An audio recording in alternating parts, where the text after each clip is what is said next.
Friends, మనము పాడైపోయినటువంటి మ్యాంగోస్తో రెండు రకాల ఫర్టిలైజర్స్ అయితే తయారు చేసుకోవచ్చు.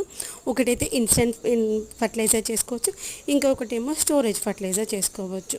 దాంట్లో ఏంటంటే లోపల ఉన్నటువంటి పల్ప్ ఉంటుంది కదా, దాని కాంబినేషన్తో మనము డైరెక్ట్ అయినా దాన్ని మనము మాగించుకొని చేసుకోవచ్చు, లేదంటే మనం రైస్తో చేసుకున్నటువంటి ఫర్మెంటెడ్ ఉంది కదా, దాంట్లో అయినా మిక్స్ చేసుకోవచ్చు. దీన్ని ఏంటంటే మనము బెల్లం ప్లేస్లో రీప్లేస్ చేసుకోవచ్చు అనమాట.